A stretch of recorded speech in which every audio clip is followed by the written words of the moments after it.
বিশ্বাস করো, আমি একজন পাদ্রী নই। আমি কোনো ইনস্টিটিউটে ধর্মতত্ত্বও পড়িনি। হ্যাঁ, আমি বাপ্তিস্ম নিয়েছি এবং আমি মাত্র 15 ডিসেম্বর 2024 তারিখে বাপ্তিস্ম নিয়েছি। এবং আমি স্বীকার করতে পেরে আনন্দিত যে আমি তার আশীর্বাদ প্রাপ্ত। যদিও আমার জীবনের এবং জীবিকার বিভিন্ন দিক থেকে আমাকে কষ্ট সহ্য করতে হয়েছে, তবুও পবিত্র বাইবেলে যেমন লেখা আছে, বেঁচে থাকার জন্য প্রয়োজনীয় সব কিছুই আমাকে দেওয়া হয়েছে। মাত্র 6 দিন আগে আমি সম্পূর্ণরূপে তার কাছে আত্মসমর্পণ করেছি এবং অলৌকিক ঘটনাগুলি আমার জীবনে আসছে।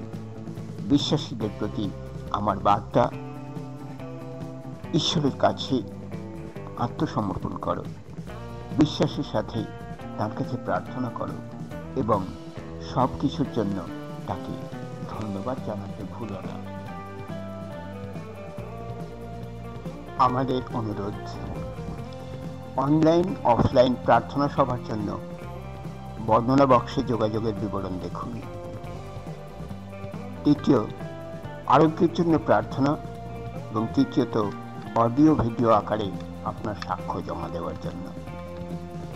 সাবস্ক্রাইব করুন, শেয়ার করুন, লাইক করুন, মন্তব্য করুন এই চ্যানেলের পরিষেবা সম্প্রসারণের জন্য। এই চ্যানেলটি প্রভু যিশুর উদ্দেশ্যে নিবেদিত। ধন্যবাদ আপনাদের সকলকে। ঈশ্বরের আশীর্বাদ প্রাপ্ত হন।